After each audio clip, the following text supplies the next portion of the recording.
Halo semuanya, jadi di video kali ini aku bakal bahas sebuah kisah yang jujur aja nggak masuk akal, tapi benar-benar terjadi dan ada catatan sejarahnya. Jadi kisah ini bukan sekedar dongeng atau karangan atau bahkan cerita rakyat. Nah, jadi kalau teman-teman tahu pada tahun 1518 di sebuah kota kecil bernama Strasbourg, ada seorang perempuan yang mendadak turun ke jalanan dan dia tuh mulai menari tanpa henti. Warga setempat itu mengira kalau perempuan yang dikenal dengan nama Frau Trophy ini melakukan hal tersebut karena dia pengen mempermalukan suaminya yang dikenal abusive. Namun anehnya saat Frau menari sampai dia pingsan karena kelelahan dan dia bangun lagi saat dia siuman, dia tuh mulai menari lagi. Otomatis orang-orang tuh berpikir kalau ada yang gak beres dengan si Frau ini. Orang-orang mulai berpikir kalau dia tuh dihukum oleh Saint Fides. Nah, Saint Fides ini adalah sosok suci yang dipercaya bisa menyembuhkan penyakit epilepsi, tapi juga bisa mengutuk orang dengan penyakit epilepsi ini jika orang tersebut itu dirasa berdosa dan tidak melakukan perintah-perintah Tuhan dan melanggar aturan-aturan gereja setempat. Nah, jadi kemudian Frau dibawa ke Saint Fides Chapel yang kebetulan berjarak 30 mil dari Strasbourg. Dan sampai sekarang gak ada yang tahu kabar Frau setelah dibawa itu bagaimana, apakah dia membaik atau tidak. Nah, selang beberapa hari setelah Frau dibawa ke Keppel, warga tuh kembali dikejutkan karena sekitar 30 orang lainnya tuh mulai mengikuti jejaknya Frau. Jadi mereka menari tanpa henti. Mereka ini menari dengan ekspresi yang gak bahagia gitu. Bahkan mereka meminta-minta tolong, berharap ada yang mampu menghentikan tarian mereka karena seakan-akan tubuh mereka itu gak mau nurut. Para pemerintah dan petinggi gereja pun mulai kewalahan menghadapi hal ini dan mereka berkonsultasi dengan para tabib dan dokter. Para dokter pun mendiagnosa para penari-penari ini dengan suatu kondisi yang dinamakan hot blood atau darah panas. Nah, jadi pemerintah mendengar hal itu mereka mendapat ide cemerlang bahwa oh kalau gitu kita bakal buat panggung di alun-alun dan kita iringi semua penari, kita suruh mereka semua menari di situ sampai puas gitu. Jadi seakan-akan melampiaskan darah-darah panas yang ada dalam tubuh mereka gitu. Mereka menyewa musisi, bahkan menyuruh para warga yang gak terdampak untuk ikutan menari juga. Tapi kenyataannya itu malah makin parah guys, karena banyak yang makin menderita karena kelelahan. Ada yang jatuh, luka-luka, bahkan sampai meninggal dunia karena terkena serangan jantung dan stroke. Karena tubuh mereka tuh udah gak kuat buat dipakai buat nari-nari dan nari. Akhirnya pihak kota memutuskan untuk melarang penggunaan musik dan tari-tarian sepenuhnya. Jadi kebayang gak sih kondisi kota Strasbourg yang benar-benar sunyi, gak ada musik segala macam.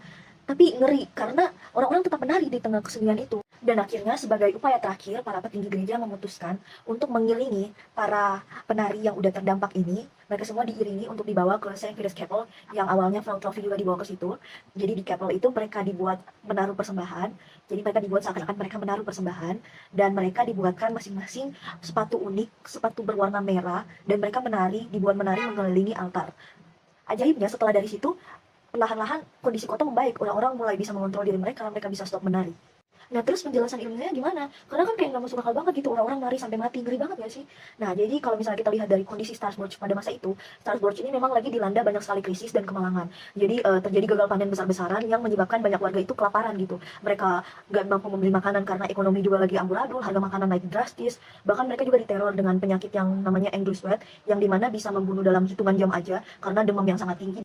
Jadi pada masa itu warga Strasbourg benar-benar dilanda sama rasa takut besar-besaran gitu. Takut lapar, takut sakit, takut mati. Belum lagi kalau misalnya kita lihat dari sisi religiusnya, gereja Katolik yang sangat berkuasa pada masa itu, jadi mereka, para warga ini dicekam sama rasa bersalah gitu. Kalau mereka nggak mengikuti kemauan Tuhan, mereka akan dihukum atas dosa-dosa mereka. Jadi mereka tuh benar-benar berpikir bahwa semua kemalangan yang terjadi itu karena kesalahan-kesalahan dan dosa yang mereka perbuat. Nah, jadi dalam situasi kayak gitu, tekanan batin bersama itu benar-benar dirasain sama tiap-tiap penduduk Strasbourg gitu. Jadi mereka tekanan batin yang mereka rasakan itu kayak mencari jalan keluar dari tubuh mereka masing-masing. Inilah yang disebut psikologi modern sebagai fenomena mass hysteria atau mass psychogenic illness, di mana kondisi tekanan emosional massal bikin satu komunitas nunjukin gejala fisik yang aneh walaupun nggak ada penyebab medis yang jelas. Jadi satu orang nari karena beban pikiran, yang lainnya pun ikut, bukan karena sihir tapi karena otak mereka tuh ngikutin kepanikan yang udah menyebar cepat di tengah kerumunan itu. Nah, terus gimana tuh waktu dibawa ke kapel, mereka semua malah mendadak sembuh, bukankah itu berarti mujizat dari Tuhan? Nah, jadi kalau teman-teman perhatiin, komunitas warga Strasbourg ini kan mereka percaya kalau mereka itu dikutuk karena kesalahan-kesalahan mereka.